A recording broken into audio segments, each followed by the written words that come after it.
नमस्कार, शब्दों के सफ़र पॉडकास्ट में आपका स्वागत है। शब्दों के सफ़र में आज हम अपने दूसरे गेस्ट को लेकर आना चाहेंगे। हमारे दूसरे गेस्ट का नाम है अभिषेक कुमार शुक्ला।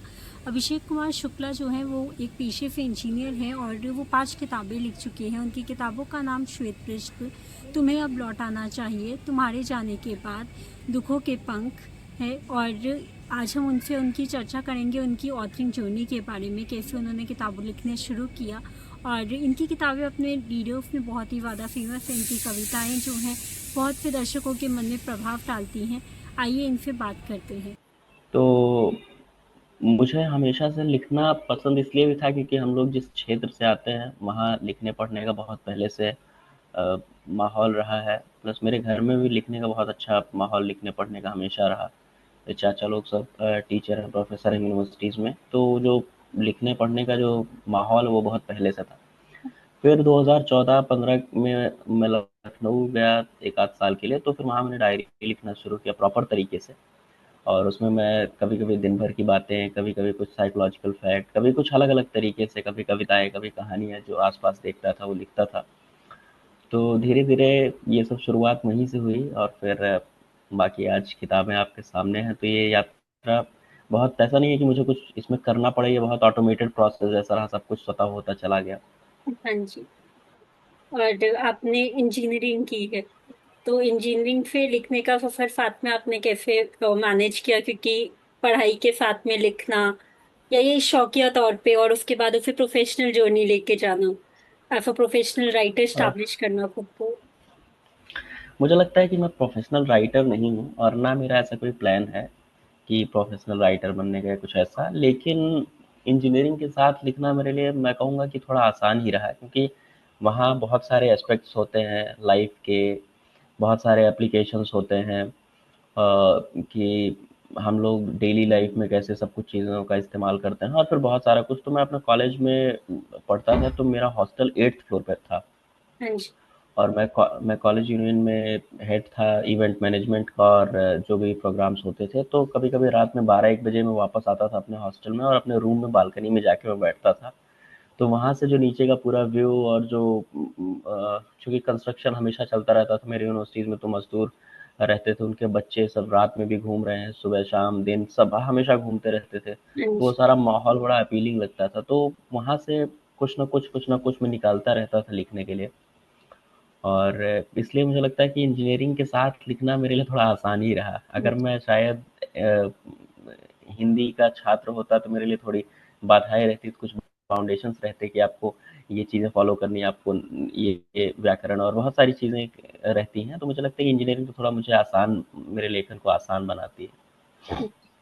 और आपने हिंदी में ही अपनी कविताओं को लिखने का क्यों चुना? आप तो अंग्रेजी भाषा का भी इस्तेमाल कर सकते थे। मुझे लगता है जो अपनी मातृभाषाएँ हैं उसमें आदमी सबसे ज़्यादा सहज होता है।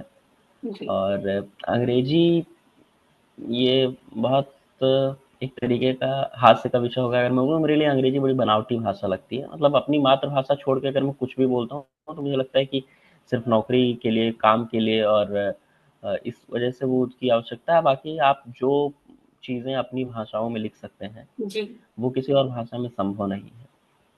जी।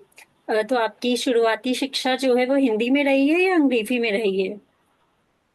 12वीं तक हिंदी मीडियम था, तो मैंने हिंदी में सब कुछ पढ़ा लिखा।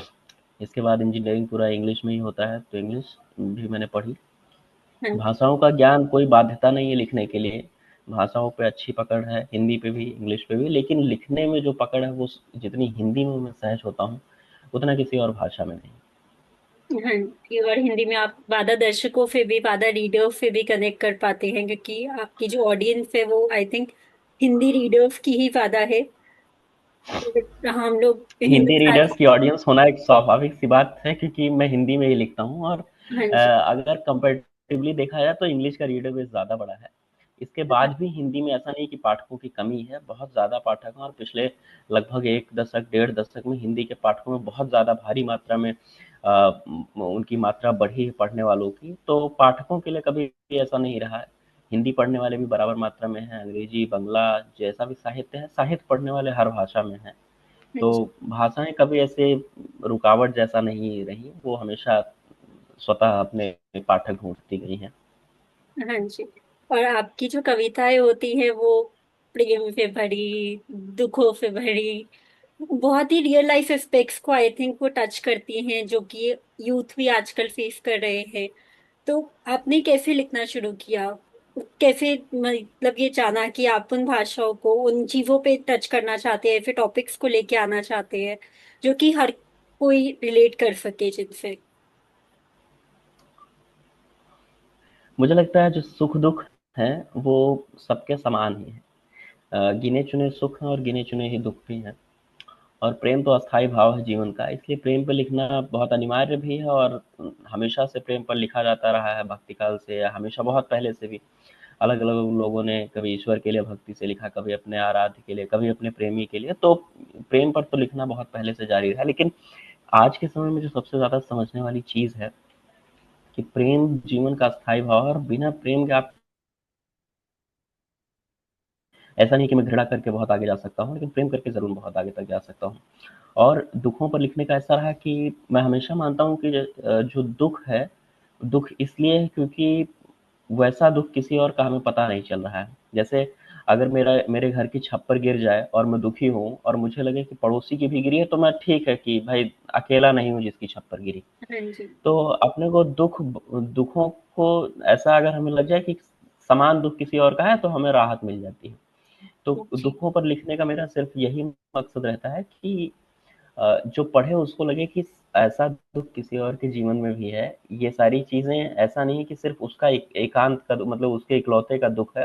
हाँ तो जब जी। उसको लगता है कि कोई और है जिसका दुःख समान है, तो उसको थोड़ा ढाढ़स मिलता है। हाँ जी। इसीलिए दुखों पर लिखना थोड़ा मैंने अ, आसान भी लगा मुझे और लगा कि ये सबका दुःख समान है, तो लिखा जा सकता है इस पर। और बाकी सबसे ईमानदारी से मैं बोलूँ तो मैं कभी सोच के नहीं लिखता हूँ कि दुःख पर लिख रहा हूँ, सुख पर लिख रहा हूँ। मैं उठाता हूँ कलम और डायरी और मैं शब्द लिखता हूँ, अपने और आप आ जैसा भी जो जाते भी लिख जाता है, हैं जी। हाँ, जो भी लिख जाता है मुझे लगता है कि हाँ, ठीक है। हाँ जी।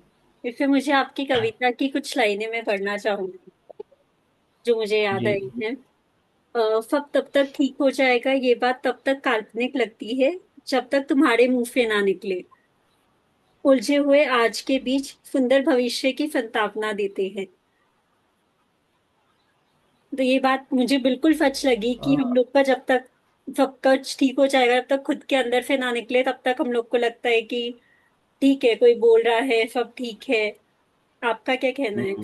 अब मैं उस कविता को लेके मैं एक क्लेरिफ़िकेशन देना चाहूँगा। वो असल में वो कविता अपने लिए नहीं है।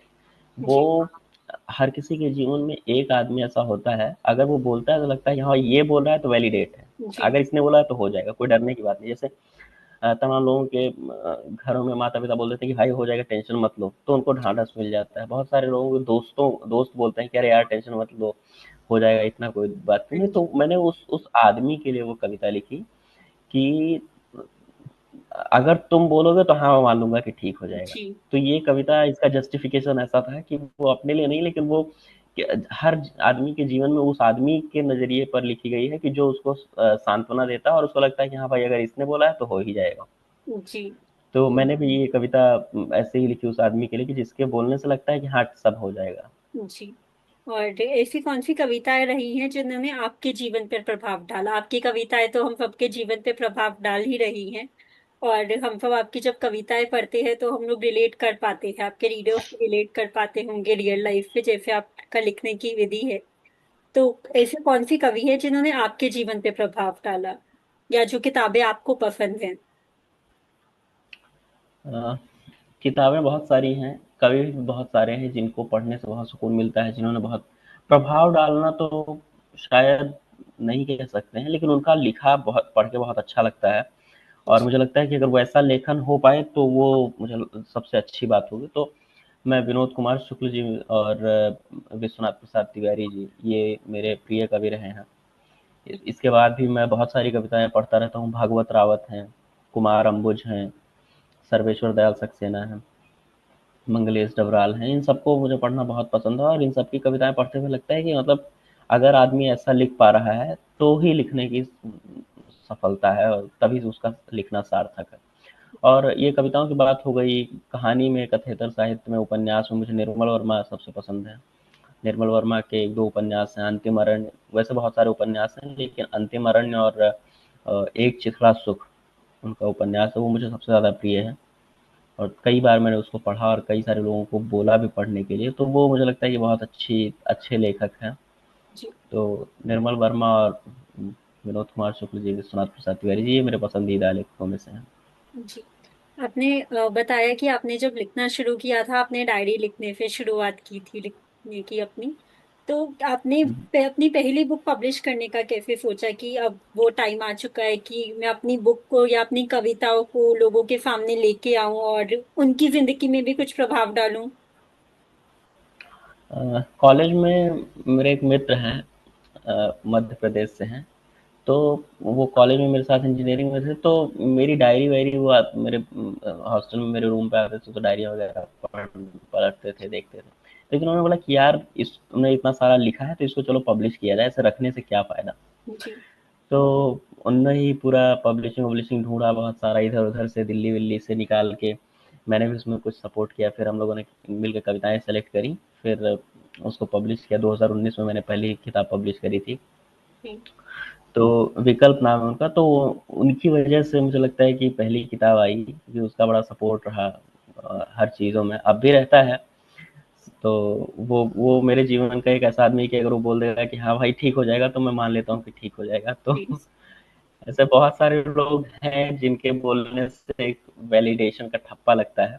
तो उसके बोलने से फिर मुझे भी लगा कि हाँ, अगर मैं लिख रहा हूँ तो चलो पब्लिश करते हैं। और उसमें बहुत छोटा भी मैं था, तो मुझे लगा कि चलो किताब अपनी हो जाएगी अपने नाम से। वो तो बहुत सारी उत्सुकताएं भी थी, बहुत सारी अधीरता भी थी।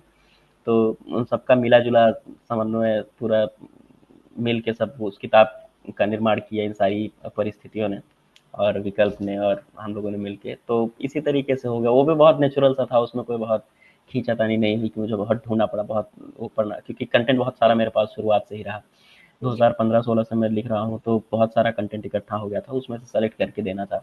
जी। तो बहुत नेचुरल तरीके से हो गया। जी। और उसके बाद आपने अपनी दूसरी किताब लिखी, तो पहली किताब का रिस्पॉन्स कैसा रहा आपका जब आपने पहली बार पब्लिश किया अपने आप को? तो कैसा रिस्पॉन्स मिला आपको लोगों से? पहली किताब का रिस्पॉन्स मुझे लगता है जैसे एक पहले फर्स्ट टाइम राइटर को मिलना चाहिए, वैसा ही मिला। अच्छी पढ़ी गई किताब है। और प्रकाशकों से मुझे कोई बहुत वो नहीं मिला सपोर्ट उनसे। तो जैसा कि सेल्फ पब्लिशिंग में लोग करते हैं कि आपकी किताबें पब्लिश कर दी और फिर गायब हैं, आप ढूंढते रहो। फिर बाद में मैंने वो किताब दूसरे प्रकाशन को दी, तो मुझे पहली किताब से भी काफ़ी अच्छा रिस्पॉन्स था। इसके बाद कोविड में मैंने थोड़ा दूसरे तरीके की कविताएं लिखना शुरू किया, जैसे मैं अब लिखता हूँ। जी। कोविड के दौरान तो मैंने 2020-21 में कविताएं लिखी, और फिर मैंने 21 में जब अपनी किताब पब्लिश करी, तुम्हें अब लौट आना चाहिए, जी। उसके बाद मुझे बहुत सारे, मतलब बहुत बड़े पाठक वर्ग से मेरा मतलब मैं मिला उनसे, और उन लोगों ने मेरी कविताएं पढ़ी और उनको बहुत पसंद आई। तो मुझे लगता है 2021 में जब मैंने दूसरी किताब प्रकाशित करी, उसके बाद से कह सकते हैं सब कुछ एकदम से बदल गया। एक तो मेरे लेखन में धीरे धीरे अच्छा होने लगा, मेरी कविताएं थोड़ा और बेहतर होने लगी, क्योंकि हमेशा फीडबैक मिलता रहा पाठकों का कि नहीं, ये अच्छा नहीं है, इसको इस तरीके से भी लिखा जा सकता है। तो हमेशा से मुझे पाठकों से कुछ ना कुछ इनपुट्स मिलते रहे, तो मैं जी। उसको इनहेरिट करता गया, उसको मैं अपनी कविताओं में शामिल करता गया।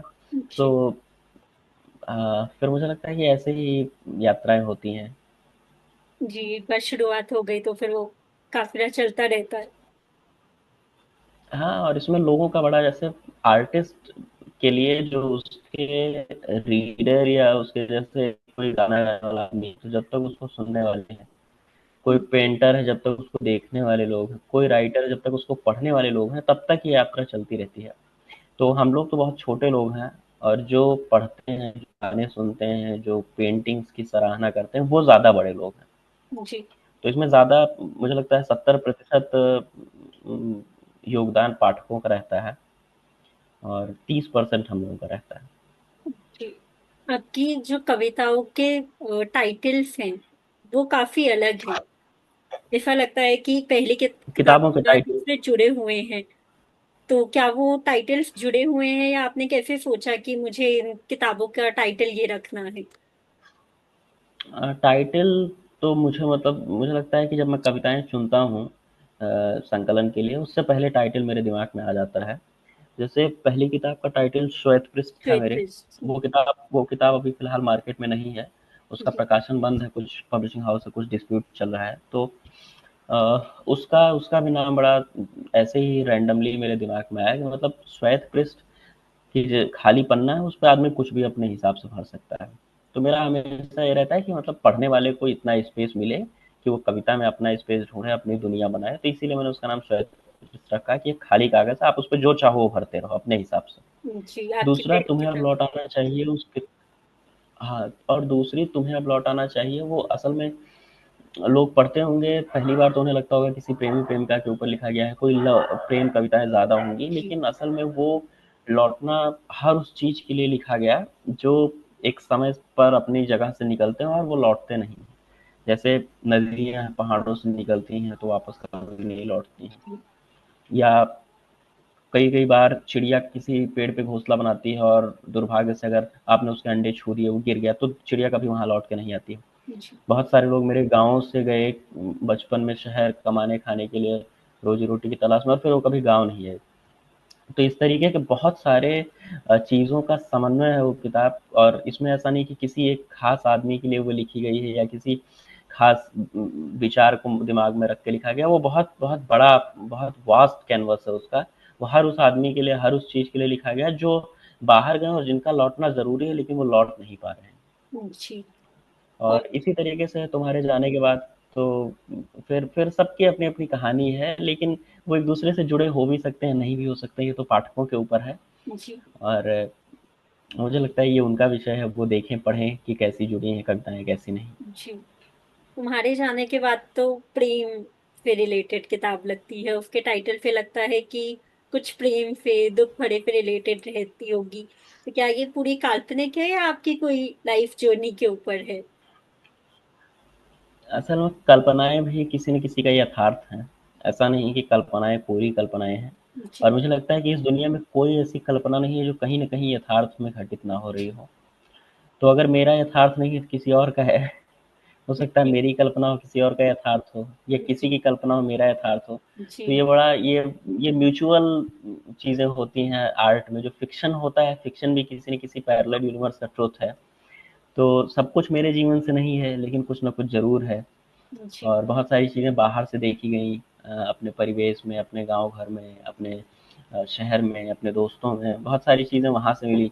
ज़्यादा लेखन में मेरे सहयोग रहा कुछ खास शहरों का, जैसे ऋषिकेश में मैं बहुत ज़्यादा रहा हूँ और मैंने लगभग लगभग सारी किताबें, बहुत सारी कविताएँ वहीं लिखी हैं। जी इसलिए कविताओं में मेरे नदी, पहाड़ और इन सब का ज़्यादा मिला-जुला मिलता है। जैसे बहुत जी सारी बातें इनके ऊपर रहती हैं, रेत के ऊपर, पहाड़ों के ऊपर, तो ये सारी चीज़ें तो उस शहर की देन है।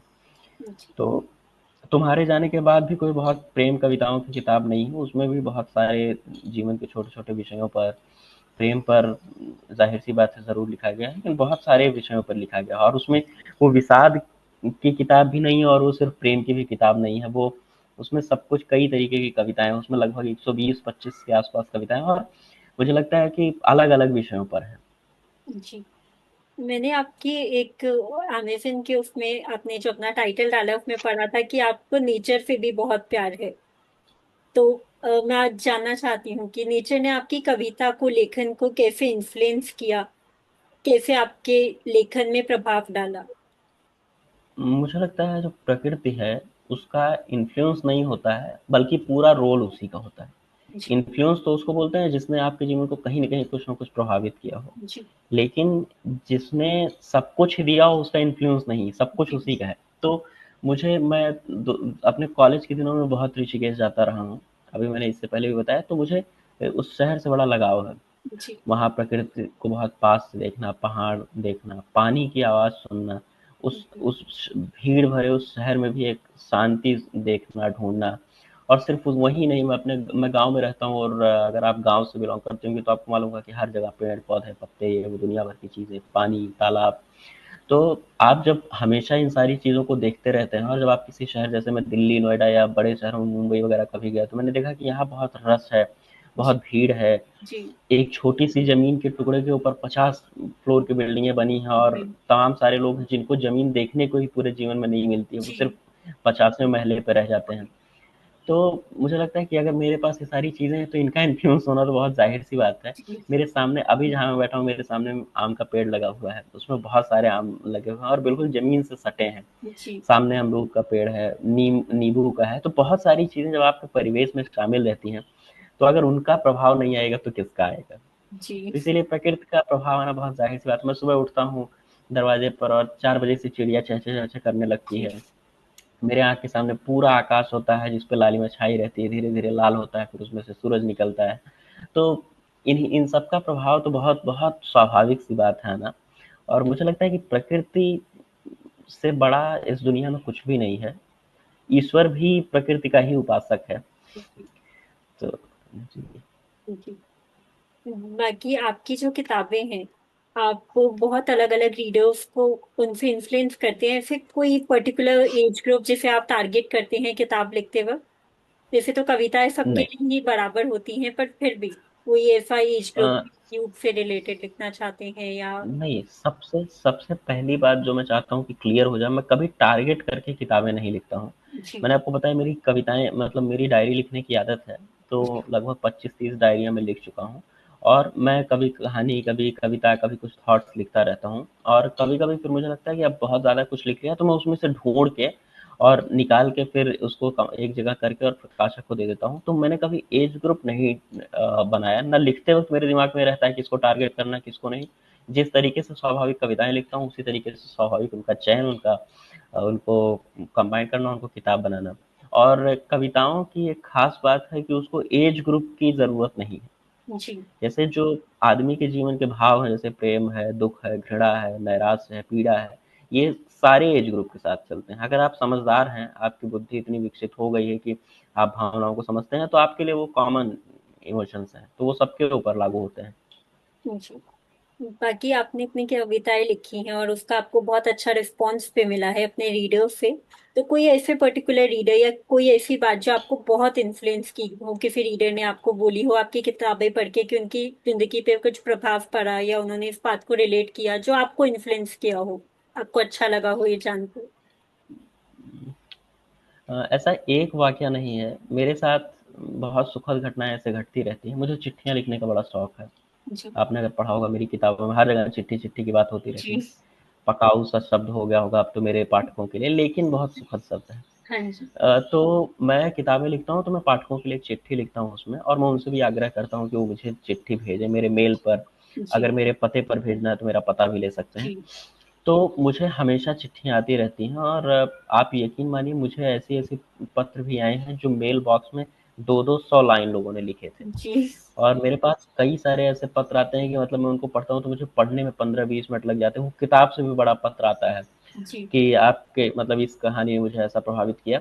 तो ये फ्लेक्स की चीज़ नहीं, ये बताने के लिए मैं बोल रहा हूँ कि कितना ज़्यादा किताबें आदमी के जीवन को प्रभावित कर सकती हैं। जी। मेरी कोई छोटी-सी कविता पढ़ के कोई आदमी इतना प्रभावित हो सकता है कि मुझे 200 लाइन का पत्र लिख रहा है, तो जी। इससे ज़्यादा प्रभावित और क्या हो। तो मुझे जी। बहुत सारे ऐसे मेरे पाठक हैं, नाम तो नहीं लूँगा मैं, लेकिन बहुत सारे ऐसे पाठक हैं, लगभग सैकड़ों की संख्या में होंगे, जो मेरी हर किताब आने के बाद मुझे पत्र भेजते हैं और मुझे बताते हैं कि उनको क्या अच्छा लगा जी। और मुझे क्या और बेहतर करना चाहिए। तो अभी जैसे मेरी किताब आए मुश्किल से मुश्किल दुखों के पंख। 20 दिन। हाँ, दुःख के पंख 20 दिन हुए होंगे और आज ही मैं काउंट कर रहा था, मुझे 30-35 चिट्ठियाँ आ चुकी हैं, जी। दुःख के पंख को लेके और मुझे बड़ी खुशी होती है कि मतलब लिखने से आप क्या कुछ बदल सकते हैं। जी। तो तो मुझे पाठकों का तो कुछ भी सपोर्ट मिलता है, अच्छा-बुरा तो वो मेरे लिए हमेशा से ग्राह्य रहता है कि भाई वही वही हैं जिनकी वज़ह से लिखना-पढ़ना सब हो पा रहा है, तो उनकी बातों का बड़ा सम्मान रहता है और मुझे बड़ा अच्छा भी लगता है जब इस तरीके से तो एक एक उदाहरण नहीं, मेरे पास सैकड़ों उदाहरण ऐसे हैं। जी। तो अभी आप जॉब के साथ-साथ में अपनी लेखन कंटिन्यू कर रहे हैं या फिर जी। आप जॉब छोड़ के अपना लेखन पे ही पूरी तरीके से फ़ोकस्ड हैं? नहीं, नहीं, मेरा मेरा मानना है कि जॉब छोड़ के मैं लेखन शायद कभी ना करूँ, जी। क्योंकि मुझे नहीं मालूम है कि जो लोग प्रोफ़ेशनल राइटर्स हैं, वो मेरी बात का बुरा मानेंगे या अच्छा मानेंगे। लेकिन मुझे लगता है कि आपका जो प्रोफ़ेशन है, वो आपके पैशन से डिफरेंट होना चाहिए। जी। क्योंकि अगर जैसे राइटिंग मेरा पैशन है, अगर मैं राइटिंग को प्रोफ़ेशन बना लूँगा, तो मुझे उससे फिर कुछ कमाई भी करनी पड़ेगी। जी। क्योंकि घर चलाने के लिए भी कुछ ज़रूरी होगा और जब मैं अपने शौक से पैसे की उम्मीद करने लगूँगा, तो उसमें वो अ, म उसमें वो नेचुरल चीज़ें जो उसकी रहती हैं वो नहीं रह जाती। मेरा ऐसा मानना बहुत व्यक्तिगत सा मेरा मत है कि उसकी प्योरिटी कहीं न कहीं खत्म होने लगती है। जैसे अगर आप प्रॉपर राइटिंग में हैं, सिर्फ़ आपको राइटिंग से ही सब कुछ देखना है, अपना घर-परिवार सब कुछ, तो आप स्क्रिप्ट राइटिंग में जाएँगे, आप डायलॉग लिखने में जाएँगे, आप गाने लिखने में जाएँगे। जी। तो फिर वहाँ डायरेक्टर आपको एक सीन दे देगा कि आपको इसी सीन पे लिखना है। तो फिर वहाँ जो है आपका आपका जो आपकी जो स्वतंत्रता है वो उसी एक लाइन में सिमट जाती है, जी। कि भाई इसी लाइन के ऊपर गाना लिखना है या इसी सीन जी। के ऊपर डायलॉग लिखना है। तो मैं मानता हूँ कि मैं उस काम के लिए नहीं बना हूँ। जी। तो इसीलिए अभी क्या मुझे लगता है मैं कभी राइटिंग को अपना प्रोफ़ेशन नहीं बनाऊँगा। तो मैं नौकरी करता हूँ, मुझे अच्छा लगता है, मेरे पसंद का काम है जी। और राइटिंग मेरे पसंद की चीज़ें हैं, तो दोनों एक-दूसरे का एस्केप हैं। कभी-कभी मैं नौकरी से बहुत ज़्यादा थकता हूँ, तो मैं लिखने लगता हूँ, तो सब कुछ सामान्य हो जाता है। तो जी। राइटिंग एस्केप है और एस्केप में आपको कभी एस्केप आप फुल टाइम नहीं ले सकते हैं। एस्केप जी। मतलब आप वहाँ गए और आपको अच्छा फ़ील हुआ, फिर आप वापस आए। उस जगह जी। को खराब नहीं करना, हमेशा नहीं बसना है। जैसे अगर आप पहाड़ों पे जाके हमेशा के लिए बस जाएँ, तो आपको उनसे नफ़रत होने लगेगी। अरे यार! खराब ज़िंदगी है, इतना ऊपर चढ़ना है। भले आप प्रकृति के बहुत पास रहेंगे, आपको सब कुछ अच्छा लगेगा, अलग एनवायरनमेंट मिलेगा, लेकिन अगर आप प्लेन से गए हैं, तो आपको बड़ा बुरा लगेगा 1-2 महीने के बाद। तो मुझे जी। लगता है कि एस्केप है, उसको एस्केप रहने देना है। उसमें ज़्यादा कुछ छेड़खानी नहीं, नौकरी करते रहेंगे, लिखते रहेंगे। जी। जी। आपकी कविताओं में आपके किसी एक पर्टिकुलर इंसान का हमेशा प्रभाव रहता है किताबें लिखने के पीछे, या जिसने आपको बहुत सपोर्ट किया हो, फैमिली हो गई, दोस्त हो गए। आपने अपने एक दोस्त के बारे में बताया था, जिसने आपको आपकी जर्नी में हेल्प की, पहली किताब आपकी पब्लिश करने में मदद की।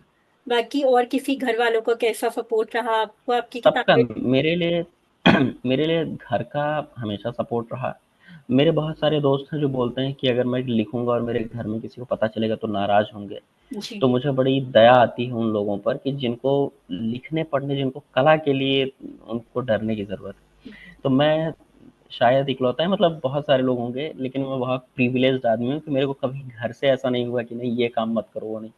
बल्कि मुझे बड़ा प्रेज़ भी करते हैं। मेरे चाचा प्रोफ़ेसर हैं यूनिवर्सिटीज़ में जी। और जूनियर हाई स्कूल में प्रिंसिपल हैं, तो किसी का बाबूजी मेरे जर्नलिस्ट हैं। तो किसी ने कभी ये नहीं कहा कि नहीं लिखो मत, ये मत करो, और सबको किताबें देख के बड़ा अच्छा लगता है। और मेरे पास इतनी सारी, अब तो 5 किताबें हो गई हैं, बहुत बड़ा नंबर है मेरे जैसे आदमी के लिए, जो बिल्कुल बाहर की स्ट्रीम का है। तो हमेशा सपोर्ट रहा। फिर मेरे दोस्तों का हमेशा से सपोर्ट रहता है। मैं कोई भी किताब लिखता हूँ, अच्छी-बुरी, खराब, वो सबसे पहले पढ़ते हैं और बताते हैं कि हाँ, बढ़िया लिखा है।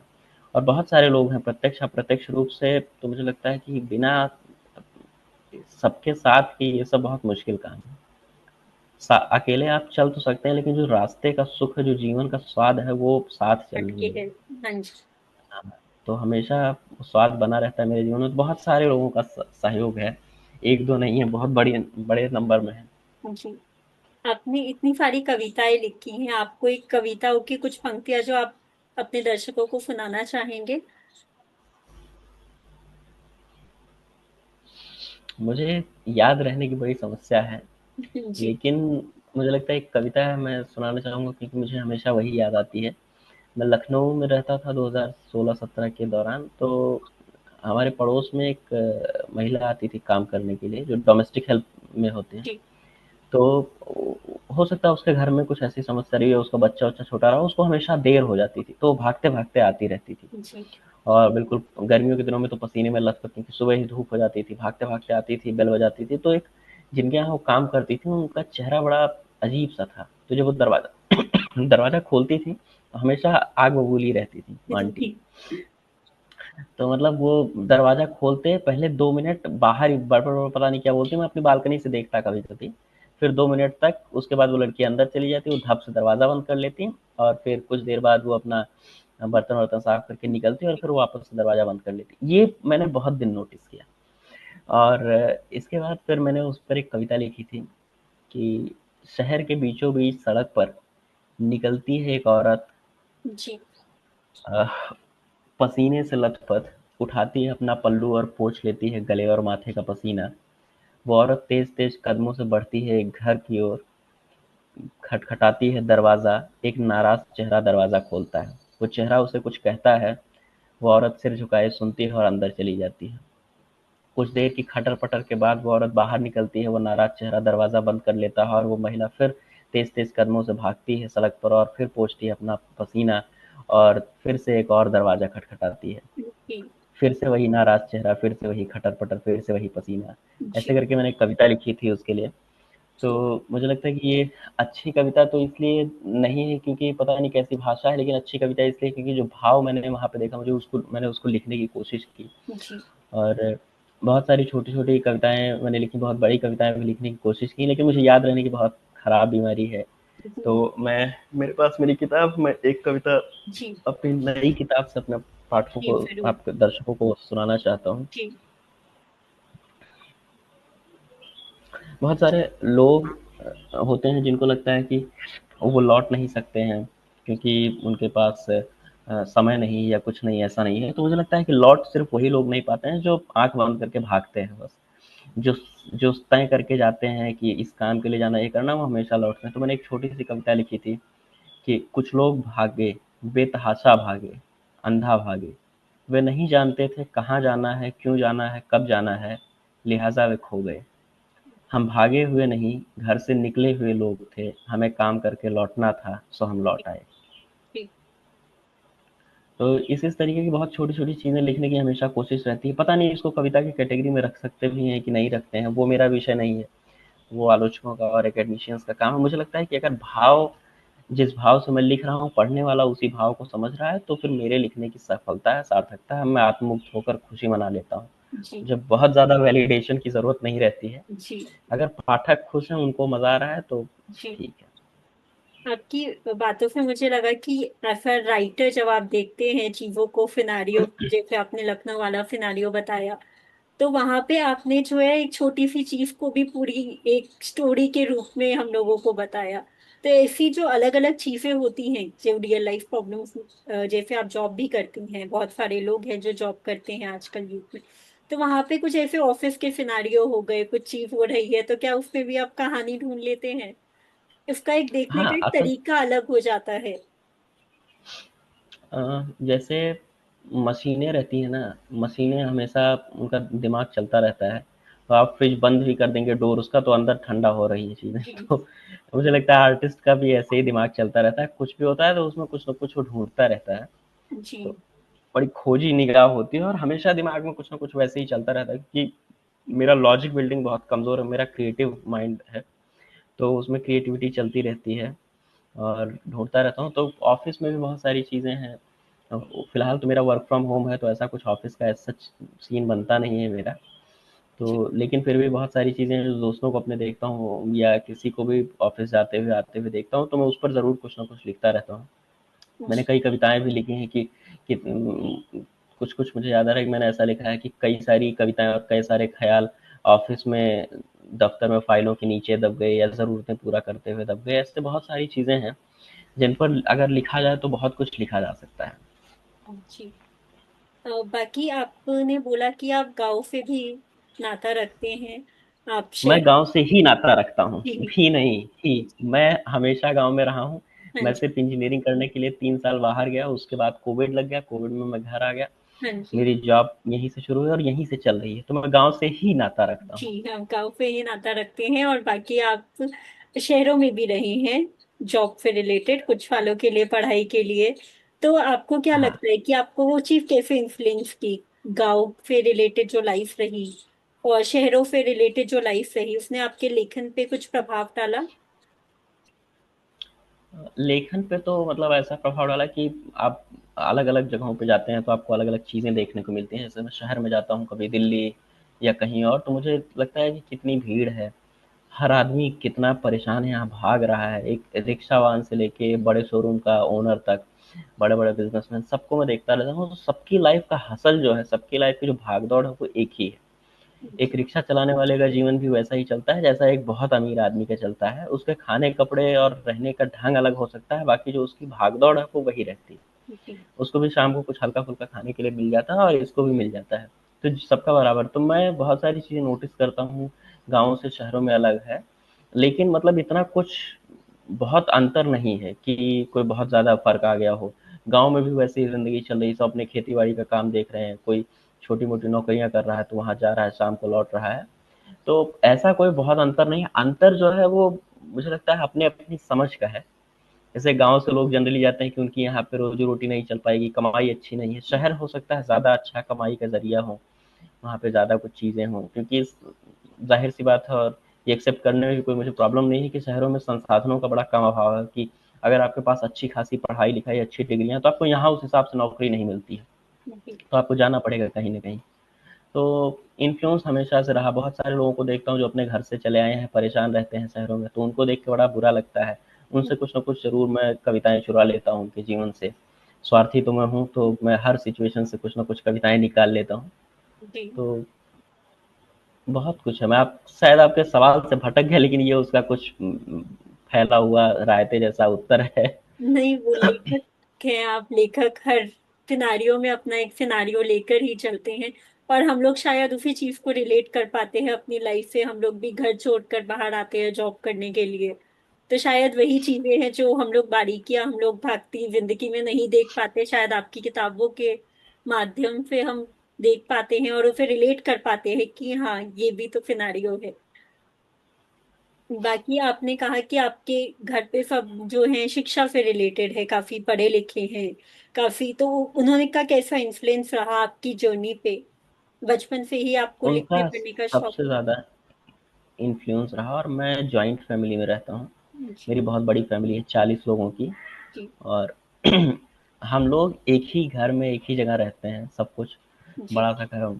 और तो मुझे हमेशा से फैमिली का बड़ा इन्फ्लुएंस रहता था, मुझे बड़ा एडवेंचरस लगता था कि अरे इतने सारे लोग हम लोग घर में और रह रहे हैं बढ़िया जी। तरीके से। तो और फिर चाचा लोग, मेरे चाची, मम्मी, अम्मा, दादी, भाई बहन, सबका सबका हमेशा से इन्फ्लुएंस रहा, सबसे कुछ ना कुछ मिलता रहता है हमेशा। मतलब मैं कुछ लिख रहा हूँ तो कोई आके कुछ बोलता है तो मुझे लगता है अरे यार ये भी तो लिखा जा सकता है। जी। अभी फ़िलहाल आजकल में सबसे ज़्यादा इन्फ्लुएंस मेरा मेरी भांजी का है मेरे ऊपर। वो जी। भी 18-19 महीने की है। जी।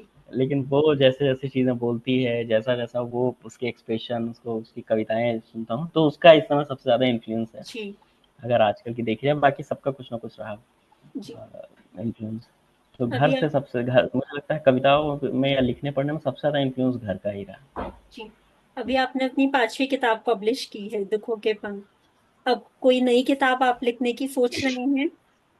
मैंने आपको पहले भी बताया, मैं किताब लिखने की कभी नहीं सोचता जी। हूँ। मेरे पास बहुत सारी कविताएँ हैं। जी। हाँ, अगर ज़रूरत पड़ेगी, पाठकों को लगेगा कि वो सब कुछ पढ़ चुके हैं, तो फिर मैं ज़रूर उनके लिए एक नई अपनी कविताएँ ढूँढ के या कुछ कहानियाँ या जैसा भी जी। समय होगा उस हिसाब से करेंगे। अभी कुछ प्लान नहीं है। जी। अभी जो था यहीं तक था। हाँ जी। बाकी आपकी पब्लिशिंग जर्नी में हम जानना चाहते हैं, जैसे राइटर्स हैं, नए राइटर्स हैं, वो भी आपकी ही तरह हो सकता है, कुछ लोग किताबें लिखते हों, कुछ लोग डायरिया लिखते हों, कहानियां लिखते हों, कविताएं लिखते हों। उन्हें कोई डायरेक्शन नहीं पता कि हम लोग को अगर हुँ। लिखने का अपना पब्लिश करना चाहते हैं या दुनिया के सामने शेयर करना चाहते हैं, तो वो कैसे शेयर कर सकते हैं? तो आपके पास कुछ अपनी जर्नी से रिलेटेड आप कुछ बताना चाहेंगे कि कैसे पब्लिश कर सकते हैं? हाँ, ये सबसे अच्छा सवाल है मुझे लगता है। और नए लोगों को सबसे पहली चीज़ जो मैं बोलता हूँ, धैर्य बहुत ज़रूरी है। जी। किताब आ जाएगी, कविताएँ उसकी उसकी कोई दिक्कत नहीं है, लेकिन धैर्य रहेगा तो ही काम हो पाएगा। मैंने बहुत सारी चीज़ें ऐसी देखी हैं बहुत सारे नए लेखकों में कि उनको धैर्य की बहुत कमी होती है। मेरे पास भी थी। मैं जी। भी पहली किताब में बड़ा उतावला-सा था, तो ये स्वाभाविक सी बात है, लेकिन मुझे लगता है थोड़ा धैर्य ज़रूरी है। जी। सबसे पहली चीज़ कि आप जो लिख रहे हैं वो अच्छा होना चाहिए, वो उपयोगी होना चाहिए।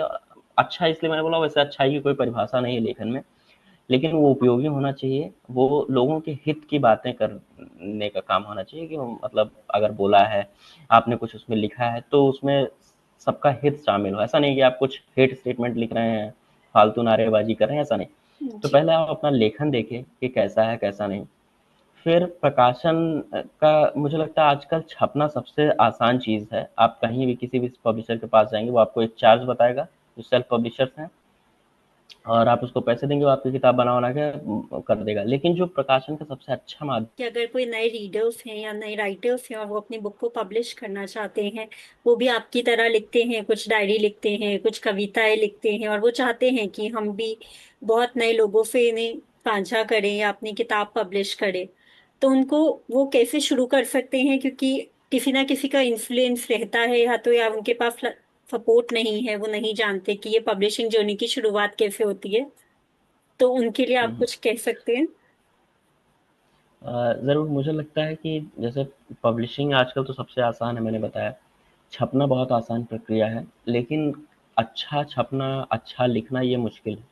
जी। और अच्छे की अभी पहले भी मैंने बताया, अच्छे की कोई डेफ़िनेशन नहीं है। अच्छा बस ये कि आप संतुष्ट हो अपने लिखे से, जी। और आप तब लिखें जब आपको लिखे कि लिखना ही एकमात्र बचने का रास्ता है, जी। तब लिखें। इसके लिए मैं हमेशा नए लोगों को मैं रिकमेंड करूँगा कि रिल्के का एक पत्रों का संग्रह है, युवा कवि को पत्र। जी। उसमें रिल्के सदी के सबसे महान लेखकों में से हैं, रेनर मारिया रिल्के। वो बहुत अच्छे कवि रहे हैं और अवसाद के कवि माने जाते हैं, एकांत के कवि माने जाते हैं, लेकिन उनका उनका जो दर्शन है चीज़ों पर, वो बहुत बड़ा है। तो जी। उनकी एक किताब है, हिंदी में उपलब्ध, बहुत पतली सी किताब है, युवा कवि को पत्र। तो जी। उनसे किसी नए कवि ने पूछा था कि वो इसी लिखने पढ़ने के संदर्भ में, तो उससे उन्होंने लंबा पत्राचार किया, तो उसका एक छोटा सा संकलन है। तो मुझे लगता है वो सबको पढ़ना चाहिए। और पहली चीज़ जो लिखने वालों में होनी चाहिए, नया शुरू कर रहे हैं तो धैर्य की बहुत आवश्यकता है। मुझे धैर्य की बहुत कमी लगती है नए लोगों में। वो अधीर हो जाते हैं, अगर उनको एक जगह से रिजेक्शन मिलता है तो उनको लगता है कि कोई सा भी माध्यम अपनाया जाए लेकिन छपें। ये जी। सबसे खराब चीज़ है मुझे लगता है। अगर आपको कहीं से रिजेक्शन मिल रहा है तो आपको ज़रूर सोचने की ज़रूरत है। और बाकी पब्लिशिंग तो आप कुछ भी लिख के आप दे सकते हैं। अगर आप किसी प्रकाशक को जो इस तरीके का काम करते हैं, आप उनको पैसे दीजिए और आप किताब में कुछ भी मत लिखिए, आप बोले कि इसको छाप दो, तो वो छाप देंगे। जी। ये चल रहा है मार्केट में। तो इसके इन सब के बीच में अगर आपको स्टैंड करना है तो आपका कंटेंट उपयोगी होना चाहिए, और वो यथार्थ के इर्द-गिर्द होना चाहिए, कि मतलब वो ज़रूरी चीज़ें हैं जो सोसाइटी में ज़रूरी हैं, जैसे इस भाव पर कुछ लिखा जाए, इस तरीके से कुछ लिखा जाए। और इसके बाद फिर आप ढूँढिए अच्छा प्रकाशक। अच्छा प्रकाशक कैसे मिलेगा? पहले आप कुछ किताबें पढ़िए उस प्रकाशन हाउस की। जैसे अगर आप कोई बड़े प्रकाशक के पास छपना चाहते हैं, तो पहले आप उनकी किताबें मँगाइए, पढ़िए, देखिए कि उनका काम कैसा है, उनकी जी। सर्विसेज़ कैसी हैं। ऐसा नहीं है कि आपकी किताब छप गई है, वो लोगों तक पहुँच ही नहीं पा रही है। तो जी। इसमें बहुत सारी चीज़ें हैं जो आपको प्रकाशक तय करते समय देखनी चाहिए, कि उनकी रीचेबिलिटी कैसी है, वो किताबें कितनी आसानी से लोगों के पास पहुँचाते हैं।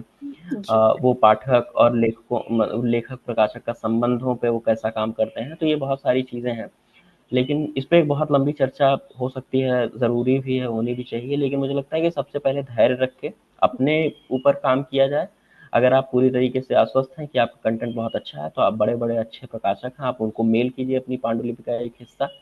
अगर उनको पसंद आता है तो आप उनको पूरा कंटेंट भेजिए, वो पूरी प्रक्रिया आपको बताएँगे। अगर वो रिजेक्ट करते हैं तो फिर आप अपने लेखन को एक बार वापस से देखिए, उसमें सुधार कीजिए।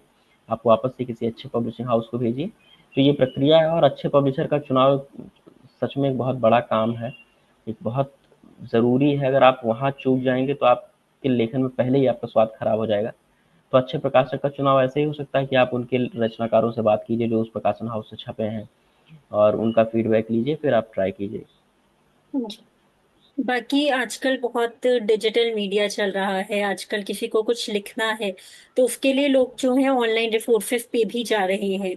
खुद की नेचुरल राइटिंग जैसे जो है वो खत्म हो गई है काफ़ी हद तक, मतलब सपोज़ मुझे कुछ लिखना है, तो आजकल बहुत सारे एआई आ गए हैं, टूल्स आ गए हैं, लिखने का भी उस पे काफ़ी इन्फ्लुएंस पड़ रहा है। और तो क्या आपका उसको लेकर क्या टेक रहेगा, या आप भी क्या ऐसे रो फिर रिसोर्सेज़ का यूज़ करते हैं? क्या वो आगे के लिए हेल्पफुल है या नुकसानदायक है, कैसा है? हेल्पफुल नहीं है, नुकसानदायक है। कला को कभी ऑटोमेट करने की ज़रूरत नहीं है, होनी नहीं चाहिए। जी। मैं खुद अपने क्लाइंट्स के लिए एआई चैटबॉट्स बनाता हूँ, उनका काम ईज़ी करता हूँ। चैट जीपीटी वगैरह को इंटीग्रेट करके मैं ये सब काम मैं खुद भी करता हूँ। लेकिन मुझे लगता है कला के क्षेत्र में इसका इसका हाथ आना किसी भी एआई का, किसी भी एआई एजेंट का, ये सबसे दुर्भाग्यपूर्ण कदम है टेक्नोलॉजी का। अगर आप कलाओं में ऐसी चीज़ें लाएँगे तो फिर कलाकार क्या करेगा? जी। अगर चैट जीपीटी कविता लिखेगा फिर आप क्या करेंगे? जी। एक एक किसी लेखिका का मुझे एक कथन याद आ रहा है, मुझे याद नहीं है नाम उनका, कोई विदेश की राइटर है, उन्होंने बोला था कि मैं चाहती हूँ कि एआई मेरे बर्तन धुले ताकि मुझे कविता लिखने का टाइम मिले। जी। तो मुझे बड़ा बड़ा अपीलिंग लगा वो कथन, कि जी। मतलब आप अगर आप कुछ ऐसा काम कर रहे हैं, कुछ प्रौद्योगिकी में ऐसा विकास कर रहे हैं, तो आप ऐसा कीजिए कि जो काम आपके हैं वो मशीनें करें, और जो कला है वो हमेशा इंसानों के ऊपर रहे, कि जी। वही अपना सोचें, वो अच्छी चीज़ें सोचें, अच्छा विकास करें कला का। तो ये बहुत खराब चीज़ है। और लिखने में एआई का या डिजिटल का हाथ आना बहुत दुर्भाग्यपूर्ण है। जैसे अगर कोई कहे कि ये चीज़ लिख दो, तो आप फ़ोन नहीं आपके दिमाग में आता, आपके दिमाग में पेन पेपर आता है। वो जो जी नेचुरलिटी है, वो प्योरिटी है राइटिंग की, वो बनी रहनी चाहिए। जी इसीलिए आपने देखा होगा शायद मैं हमेशा कॉपी पेन लेके लिखता हूँ, मैं डायरी की फोटोज डालता रहता हूँ, क्योंकि मुझे लगता है कि लिखना मतलब कलम और किताब का उसका कॉपी का साथ होना। तो जब तक जी लिखने में वो चीज़ें नहीं, तब तक उसमें प्योरिटी नहीं है। बाकी ठीक है, समय के साथ थोड़ा बढ़ना चाहिए, लोग अच्छे अच्छे ग्राफिक्स के साथ अपने कोर्स डाल रहे हैं, ये कर रहे हैं, तो वो उसमें कोई मुझे लगता है बुराई नहीं है।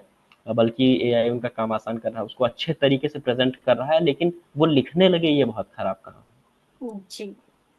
बाकी आप अपने रीडर्स के लिए कुछ मैसेज देना चाहेंगे? रीडर्स के लिए एक ही मैसेज है कि अच्छा पढ़ते रहें और चिट्ठियाँ ज़रूर भेजते रहें अगर कुछ अच्छा पढ़ें। मुझे लगता है कि रीडर्स का एक जो सबसे इम्पोर्टेंट काम है, वो फीडबैक देने का है। मुझे नहीं, आप किसी की भी अगर किताबें पढ़ते हैं, किसी का आर्ट देखते हैं, तो आप उस आर्टिस्ट को बताएँ, आप उस राइटर को बताएँ कि आपकी किताब अच्छी है, बुरी है, किसी माध्यम से।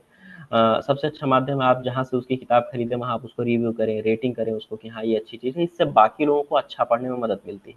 जी फिर अगर आपको कोई किताब अच्छी लगी, तो आप उसके बारे में अपने दोस्तों को बताएँ। आप पढ़ने का एक माहौल तैयार करें कि हाँ, ये किताब अच्छी है, जी इसको पढ़ा जाना चाहिए। अगर आपके पास 5-6 पढ़ने वाले लोग हैं, तो आप चर्चाएँ कर सकते हैं किसी जी किताब के ऊपर।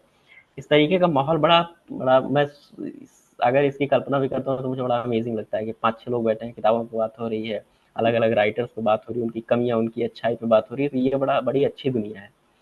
तो मुझे लगता है कि पढ़ते रहें और राइटर्स को ज़रूर बताएँ कि वो कैसा लिख रहे हैं, उनमें क्या कमी है, क्या सुधार कर सकते हैं, और आप क्या पढ़ना चाहते हैं, ये भी बताएँ। हो सकता है जी राइटर वो ऐसा लिखने की कोशिश करे। जी। जैसे आपने चर्चाओं की बात की कि अलग अलग जब हम बैठते हैं साथ में, आपके पास एक रीडर्स का ग्रुप है, हम चर्चा करते हैं कि मैंने ये कविता पढ़ी, आपने ये कविता पढ़ी, इस पर आपका क्या टेक है, हमारा क्या टेक है। क्या आपकी लाइफ में भी आपके फ्रेंड्स में कुछ ऐसा कुछ ग्रुप, कुछ सर्कल जिसके साथ आप कविताओं को डिस्कस करते हैं घर वालों के साथ में? हाँ, घरवालों के साथ मेरा डिस्कशन बाबूजी के साथ होता है, जी सबसे ज़्यादा डिस्कशन। तो कहीं कोई आर्टिकल वो इंटरनेट पे पढ़ते हैं, फ़ेसबुक पर या कहीं भी कोई कविता पढ़ते हैं, तो ज़रूर आके डिस्कशन करते हैं कि यार ये लिखा है, इसका मतलब बताओ। या मैं कुछ ख़ास पढ़ता हूँ अच्छा, तो मैं शेयर करता हूँ कि बाबूजी देखो ये लिखा है, जी एक कविता पढ़ी है, कुछ ऐसा। तो मेरा जो उनसे डिस्कशन है, वो बड़ा डीप डिस्कशन होता है। मतलब जी हम लोग बात कर रहे हैं, तो करे जा रहे हैं कि हाँ, ये है, मतलब ये कविता लिखी है, तो कैसे लिखी है, क्या सोचा होगा लिखने वाले ने, इस तरीके से। मेरे एक भैया हैं, वो मुंबई में इस समय कस्टम्स में हैं, तो उन वो बहुत अच्छे रीडर हैं। और वो मतलब इतने शानदार रीडर हैं, जी वो वो किताबें पढ़ते नहीं, बिल्कुल एकदम चाट लेते हैं, और उस जी किताब से जुड़ी जितनी चीज़ें हैं उसके बारे में भी सब कुछ।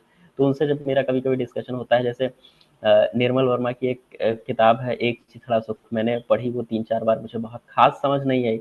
मैंने उनको बोला पढ़ने के लिए, तो उन्होंने पढ़ के मुझे जो-जो इनसाइट्स दिए उस किताब के, मुझे जी लगा कि यार क्या अमेज़िंग चीज़ें हैं। तो मतलब ऐसा डिस्कशन के लिए मेरे पास हैं कुछ 2-3 लोग हैं, चुनिंदा लोग, तो मुझे तो बड़ा मज़ा आता है। तो मुझे लगता है कि सबके पास ऐसी चीज़ें होनी चाहिए कि आप कला पर बात कर सकें, आप जी क्राफ्ट पे बात करें, आप आर्ट पे बात करें। जी तो मेरे पास तो ऐसी चीज़ें हैं, मैं तो बहुत खुशनसीब हूँ इस मामले में कि मेरे पास किसी चीज़ का ऐसा नहीं है कि मेरे पास ये चीज़ की कमी है, ऐसा है। जी। तो जी। और बाकी मैं जानना चाहूंगी जो कि रीडर्स नहीं है और वो अपनी रीडिंग जर्नी में अपनी शुरुआत करना चाहते हैं, कुछ कौन सी ऐसी किताबें रहेंगी? आपकी किताबें तो हैं ही जिन्हें हम शुरू कर सकते हैं, बाकी आपके हिसाब से ऐसी कौन सी किताबें रहेंगी जिनसे उन्हें अपनी रीडिंग जर्नी में शुरुआत करनी चाहिए? क्योंकि रीडिंग आई थिंक आजकल बहुत ट्रेंडी भी हो रहा है, बट स्टिल कुछ ऐसी होती है जो हम लोग को शुरुआत में समझ नहीं आता कि कौन सी किताब से हम शुरू करें, कौन सी किताब उठाएं। तो कौन सी आप प्रेफर करना चाहेंगे? अ, इसमें 2 फैक्टर हैं, एक तो सामने वाला क्या पढ़ना चाहता है, किस विधा की किताबें, कि उसको कविताएँ ज़्यादा पसंद है कि कहानियाँ, कि यात्रा वृत्तांत, कि नाटक पढ़ना पसंद है। और दूसरी चीज़ कि भाषा वो कैसी चाहता है। अगर वो आसान भाषा की किताबें चाहता है, तो आजकल नई वाली हिंदी के नाम से बहुत सारी किताबें चल रही हैं, उसमें बहुत अच्छे-अच्छे बड़े-बड़े लेखक हैं, तो मुझे लगता है उनकी किताबों से शुरुआत कर सकता है। अगर कोई हिंदी में गंभीर शब्दों का पाठन करना चाहता है, बहुत बहुत डेप्थ में रीडिंग करना चाहता है, तो मुझे लगता है कि फिर निर्मल वर्मा को या विनोद कुमार शुक्ल जी के कई अच्छे उपन्यास हैं, उनको, अज्ञेय को पढ़ सकता है। लेकिन मुझे लगता है कि उन सबको पढ़ना एक पेचीदा काम है, उसके लिए आपको पहले तैयार करना पड़ेगा अपने आप को, तो उसके लिए हल्की-फुल्की किताबें पढ़ सकते हैं, जैसे नई वाली हिंदी की कोई भी किताब पढ़ सकता है। तो इससे क्या होगा कि आपको पढ़ने की हैबिट आएगी और धीरे-धीरे आपको शब्दों की समझ होगी, तो आप पढ़ सकते हैं। बाकी भारी-भरकम किताबें अगर आप किसी से भी हिंदी में किताबें पढ़ने का सजेशन माँगेंगे तो आपको सब कोई ये कसब, तमस और गुनाहों का देवता, चित्रलेखा और ये रेत की मछली और इन सब तरीके की बहुत सारी किताबों का सुझाव देगा। राग दरबारी, मैला आंचल, लेकिन मुझे लगता है ये सब बहुत अच्छे पाठकों के लिए किताबें हैं। तो उसके लिए पहले आपको अपने आप को तैयार करना पड़ेगा।